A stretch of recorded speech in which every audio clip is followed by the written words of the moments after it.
গাবতলী রোডে আমাদের কিছু বন্ধু ও শিক্ষকরা মিলে একটি জায়গায় গিয়েছিল। সেখান থেকে ফেরার পথে ট্রাক ও অটোর মুখোমুখি সংঘর্ষে আমাদের এক বন্ধু নিহত হন এবং আমাদের শিক্ষক সহ আরও কিছু বন্ধু মানে সর্বমোট 7 জন আহত হয়েছে। তাদের মধ্যে 3 জন গুরুতর আহত, যারা এখনো হাসপাতালে চিকিৎসাধীন অবস্থায় রয়েছে।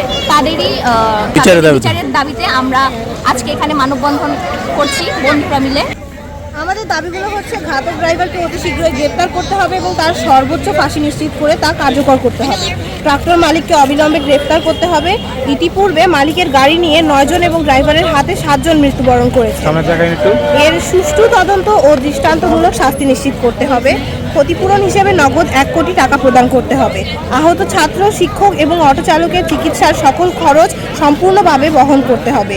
দিনের বেলায় কোনো ট্রাক্টর চলাচল করতে পারবে না। ঘুঘুরাতুলিতে কমপক্ষে 8 জন ট্রাফিক পুলিশ নিয়োগ দিতে হবে। চিরিরবন্দর উপজেলার রাস্তায় গতি নিরোধক স্থাপনের ব্যবস্থা করতে হবে। আমিনাবাগ রেসিডেন্সিয়াল মডেল স্কুল অ্যান্ড কলেজে 10ম শ্রেণীর একজন শিক্ষার্থী, 2026 সালে। আমি আমিনাবাগ রেসিডেন্সিয়াল মডেল স্কুল অ্যান্ড কলেজের এসএসসি পরীক্ষার্থী একজন। আমার নাম নাফিসা নওশিন। যে মারা গেছে সে আমাদেরই বন্ধু, এবার এসএসসি পরীক্ষার্থী সেও ছিল 2026 সালে। জি, ঠিক, থ্যাংক ইউ। আপনারা প্রথম দাবি করেছেন যে ট্রাক্টর এখানে চলবে না। এ বিষয়ে উপজেলা প্রশাসন থেকে আপনাদেরকে হয়তো সুখবর দেওয়া হবে খুবই শীঘ্রই, যেটা বাস্তবায়নের ব্যাপারে